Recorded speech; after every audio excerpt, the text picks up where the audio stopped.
श्री गणेशाय नमः। हरि ओम। श्री हरये नमः। हरि ओम। श्री सरस्वत्यै नमः। हरि ओम। श्री हनुमते नमः। श्रीमद्गुरुचरणकमलेभ्यो नमः। वरहापीडाभिरामं मृगमदतिलकं कुण्डलाक्रान्तगण्डं कञ्जाक्षं कम्बुकण्ठं स्मितसुभगमुखं स्वाधरे न्यस्तवेम श्यामं शान्तं त्रिभङ्गं रविकरवसनं भूषितिं वैजयन्त्या वन्दे वृन्दावनस्थं इवति शतवृतं ब्रह्मगोपालवेशम्। रामाय रामभद्राय रामचन्द्राय वेदसे रघुनाथाय नाथाय सीताया पतये। भूतैर्महद्भिर्यैमापुरोर्विभु निरमाय सीते यदंशपूरुष भुङ्क्ते गुणान् षोडश षोडशात्मकः सोऽलङ्कृशिष्ठ भगवान् वचंसि राधा साध्यं साधनं यस्य राधा मंत्रो राधा मंत्रधात्री च राधा सर्वं राधा जीवनं यस्य राधा राधा राधा वाचकिं तस्य शेषम्।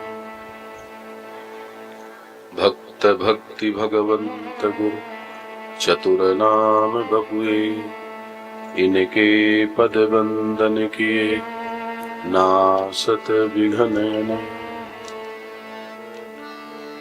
श्री गुरु चरण सरोज रज निज मन मुकुर सुधार बरनौ रघुवर विमल जसु जोदायक फलचार। बुद्धिहीन तनु जानिके सुमिरौ पवन कुमार बल बुद्धि विद्या देव हरहु कलेश विकार। हरहु कलेश विकार।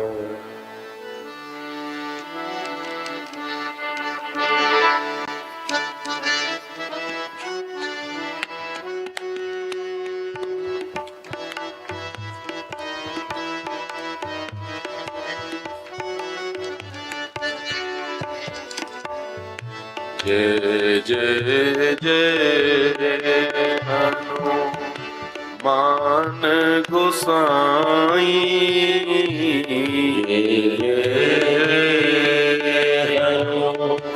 सभी गाइए गोसाई। कृपा करहु गुरुदेव की नाई। कृपा करे गुरु देव की नाई। मंगल भवन अमंगल हारी। मंगल भवन अमंगल हारी।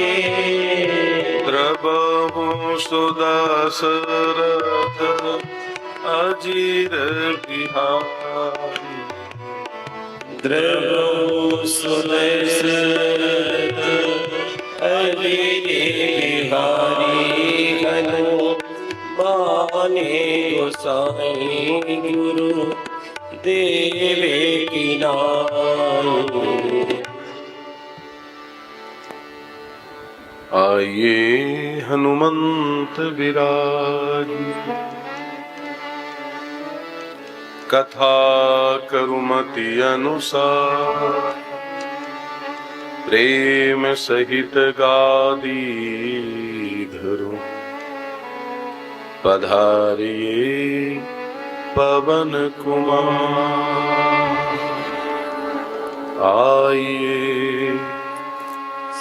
श्री अंजनी कुमार।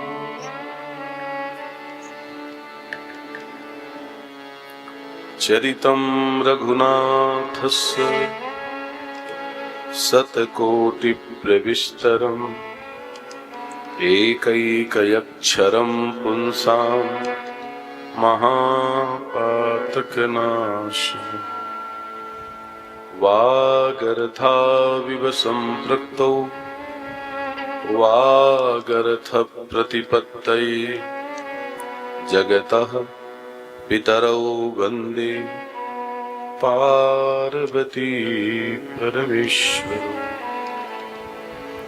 नारायणं नमस्कृत्य नरं चैव नरोत्तमं, देवीं सरस्वतीं व्यासं ततो जयमुदीरये। सब लोग 12 बार द्वादशाक्षर मंत्र का स्मरण करें। ओम नमो भगवते वासुदेवाय, ओम नमो भगवते वासुदेवाय, ओम नमो भगवते वासुदेवाय, ओम नमो भगवते वासुदेवाय, ओम नमो भगवते वासुदेवाय, ओम नमो भगवते वासुदेवाय, ओम नमो भगवते वासुदेवाय, ओम नमो भगवते वासुदेवाय, ओम नमो भगवते वासुदेवाय, ओम नमो भगवते वासुदेवाय, ओम नमो भगवते वासुदेवाय, ओम नमो भगवते वासुदेवाय।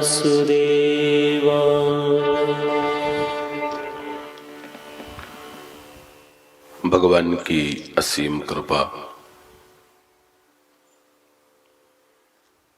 पराम्बा जगदम्बा राजराजेश्वरी भगवती पराम्बा, माँ त्रिपुर सुंदरी, माँ आवरी माता, जगदम्बा की असीम कृपा, मेरे असंख्य प्राणों के आराध्य पूज्य श्री हनुमान जी महाराज की परम कृपा, सर्व सामर्थ भगवान कामदनाथ जी की विशेष अनुकंपा, इष्ट देवता, ग्राम देवता, नगर देवता, स्थान देवता, वास्तु देवता, पितृ देवता, कुल देवता, चित्रकूट के अधिपति श्री बराह के हनुमान जी महाराज, सभी देवी देवताओं को प्रणाम करते हुए, सभी महापुरुषों को प्रणाम करते हुए, सभी भक्त भगवंत को प्रणाम करते हुए, धीरे धीरे भागवत जी की कथा में हम लोग प्रवेश करें।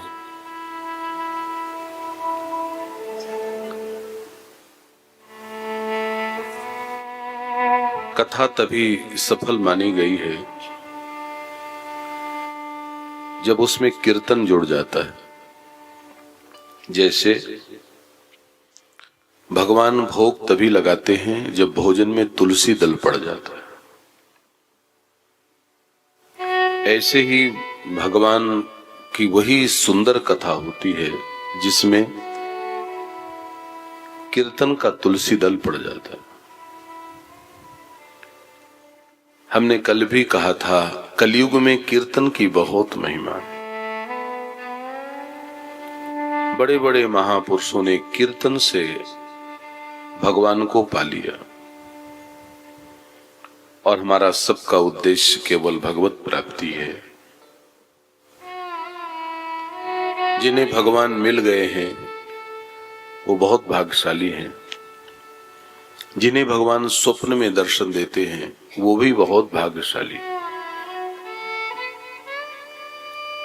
बंधु, जब कभी स्वप्न में भगवान दर्शन देने लग जाएं तो वो स्वप्न किसी को बताना नहीं चाहिए, नहीं भगवान दर्शन देना बंद कर देते। संसार में कुछ लोग ऐसे होते हैं जिन्हें भगवान स्वप्न में दर्शन देना शुरू कर देते हैं। बंधु याद रखना, पहले भगवान स्वप्न में ही दर्शन देते हैं, फिर भगवान प्रत्यक्ष रूप में दर्शन देते हैं। तो स्वप्न में दर्शन करने वाले बहुत भाग्यशाली लोग हैं। कल भगवान सांब सदाशिव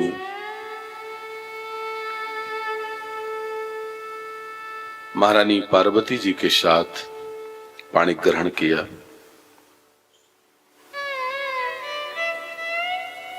भगवान शिव का परिवार देखते जा बहुत सुंदर परिवार है। बंधु याद रखना, लोगों ने राम की पूजा करी है लेकिन राम जी के बच्चों की पूजा नहीं करी।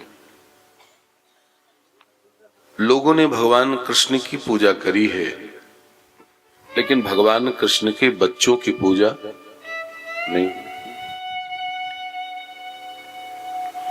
लेकिन भगवान शिव का एक ऐसा परिवार है कि बच्चे भी पूजे जाते हैं, पत्नी भी पूजी जाती है, जिस वाहन में बैठते हैं वो भी पूजे जाते हैं। माता पार्वती जब तपस्या कर रही थी, शायद आपको पता हो, शिव को प्राप्त करने के लिए, तो एक भूखा सिंह आया, बहुत भूखा था। तो उसने सोचा कि ये कौन सी कन्या है जो तपस्या कर रही है, इसको खा लूं। तो वो सिंह बैठा रहा इंतजार में कि इसकी तपस्या पूरी हो तो मैं इन्हें खा लूं, मेरी भूख समाप्त हो जाए। माता पार्वती की तपस्या खत्म ही नहीं हुई, हजारों वर्षों तक तपस्या करी। तो सिंह ने विचार बदल दिया। उसने सोचा जब माता ये कन्या की तपस्या पूर्ण नहीं हो रही तो चलो जैसे वो तपस्या कर रही है वैसे मैं भी तपस्या करूं। तो सिंह भी तपस्या करने बैठ गया और जब हजारों वर्षों बाद माता की तपस्या पूरी हुई तो देखा तो सामने सिंह भी भूखा प्यासा तपस्या में रत है। माता पार्वती ने कहा, चिंता ना करो, मैं आज से अपना वाहन तुम्हें ही बना लेता हूं। और माता पार्वती ने सिंह को वाहन बना लिया। जब तपस्या नहीं कर रहा था सिंह, तब उसका मुख खुला था, और जब सिंह तपस्या शुरू कर दिया तो उसका सिंह का मुख बंद हो गया। अपने घर में वही चित्र रखना चाहिए माता जी का जिसमें सिंह का मुख बंद हो। वो चित्र हमारे यहाँ गृहस्थ में सुंदर माना गया है। भगवान शिव का परिवार विचित्रताओं से भरा है। कभी शिव का दर्शन करिएगा।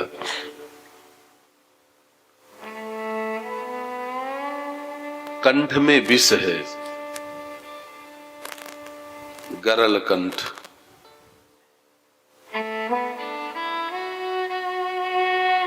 और भाल में अमृत है, चंद्रमा, चंद्रमा में अमृत होता है। आपने ऐसा कभी देखा है कि विष और अमृत एक साथ हो?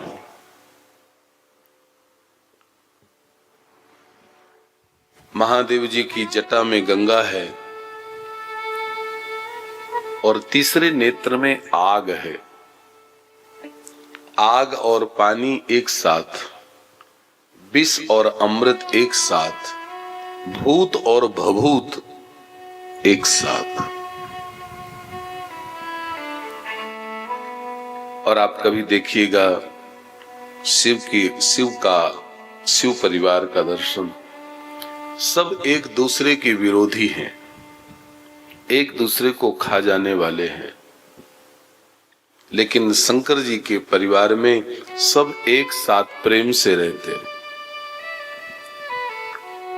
महादेव जी के गले में सर्प है, ब्याल, और वहीं गणेश जी का वाहन चूहा है।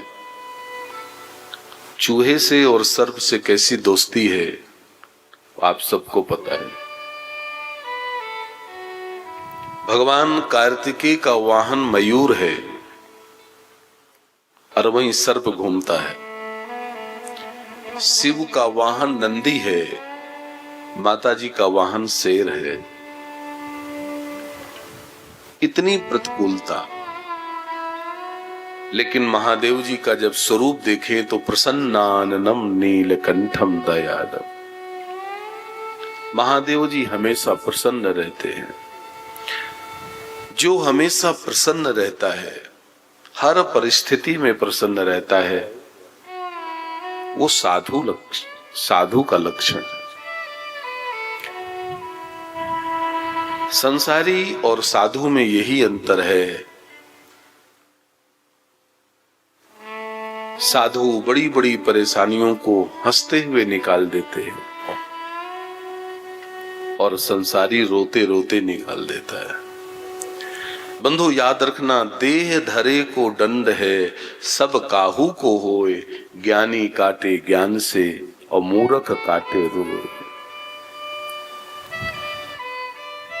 शंकर जी से पूछा गया, शंकर जी आप सबके बीच में रहते हैं, ऐसी आपने कौन सी गोली खा रखी है जो आप हमेशा प्रसन्न रहते हैं? महादेव जी कहते, हाँ हमने एक गोली खाई है। कौन सी?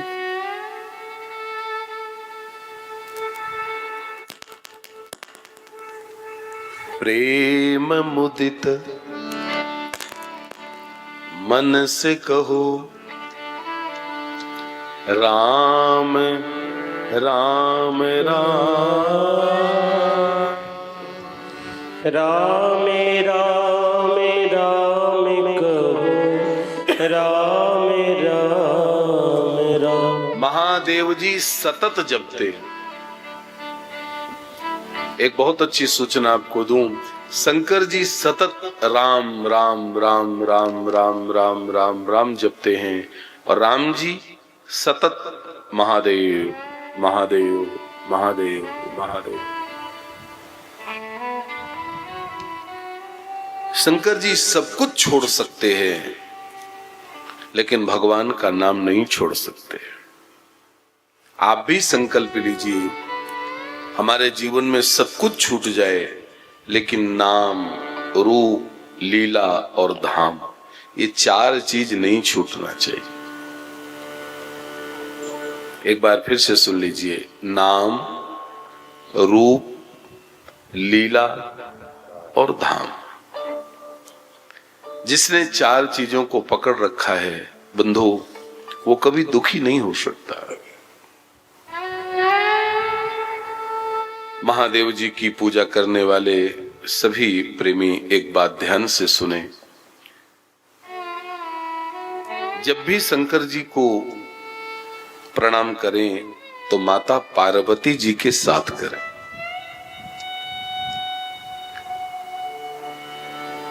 माता पार्वती जी के साथ ही महादेव जी को प्रणाम करना चाहिए। भवम भवानी सहितं नमामि। माता जी का प्रणाम भव के साथ, भव का प्रणाम भवानी के साथ।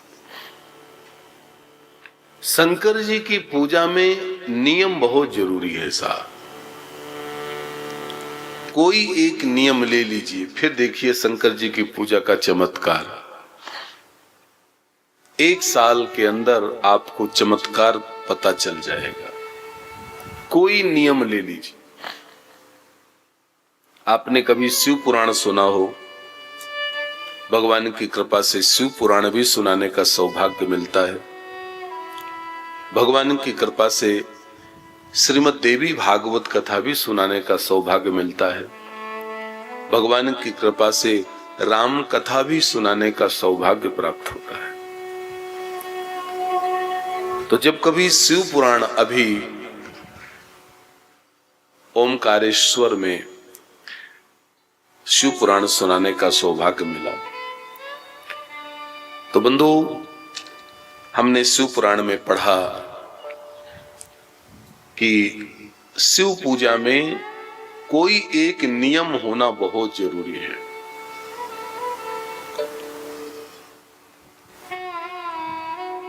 यहां पर जो श्रोता बैठे हैं, कुछ ही ऐसी संख्या होगी जिनके जीवन में कोई नियम होगा। माफ करिएगा, कुछ ही संख्या है जिसके जीवन में नियम हो। नहीं तो ना नहाने का नियम, ना पूजा पाठ का नियम, ना भोजन का नियम। जब मौज आई तब अपना नहा लिया, जब मौज आई तो अपना पूजा कर लिया, और जब मौज आई तो अपना भोजन कर लिया। बंधु याद रखना, कुछ भी मिलने वाला नहीं। जब तक आप एक समय निश्चित नहीं करेंगे, एक नियम निश्चित नहीं करेंगे, तब तक भक्ति में सुख मिलेगा ही नहीं। आपको एक बहुत अच्छे महापुरुष की बात बता दूं। आप किसी मंदिर में एक नियम से दर्शन करना शुरू कर दीजिए। इतने बजे हम मंदिर का दर्शन करेंगे, चाहे कुछ भी हो जाए। बंधु, ऐसा मैंने सुना है, मुझे बहुत अच्छा लगा। 1 साल तक आप भगवान का इंतजार करेंगे और 1 साल तक आपका नियम पूरा हो गया तो फिर आप भगवान का इंतजार नहीं करेंगे, भगवान आपका इंतजार करेंगे। वो इंतजार करेंगे कि अमुक भक्त अभी नहीं आया। पुजारी जी यदि पर्दा भी बंद करेंगे तो पुजारी जी को धीरे से कह देंगे अभी रुको थोड़ा। बंधु, इसी तरह कथा में है, जो बहुत अच्छे तरीके से कथा सुनता है, एक अच्छा वक्ता उस श्रोता का इंतजार करता है। कोई बहुत अच्छी बात व्यासपीठ से बतानी होगी तो वो इधर उधर घुमाता रहेगा, लेकिन जब वो देख लेगा कि हाँ वो श्रोता आ गया, तब वो विशेष बात यहां से बताएगा। तो हमारी आपसे प्रार्थना है, कोई एक नियम ले लीजिए। शिव पुराण आपने कभी सुना हो? शिव पुराण में एक बहेलिया एक नियम लिया कि मैं रोज शमशान जाऊंगा और शमशान में जाकर के चिता की ताजी भस्म महादेव जी को चढ़ाऊंगा। महादेव जी को चिता की भस्म बहुत प्रिय है।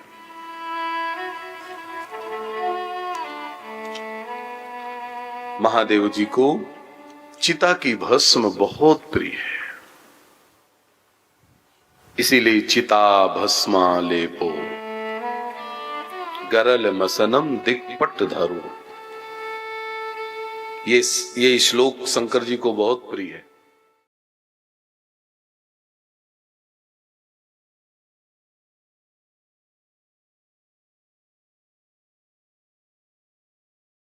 आनंद टीवी से जुड़ने के लिए आप हमें व्हाट्सएप करें 9277395752 पर।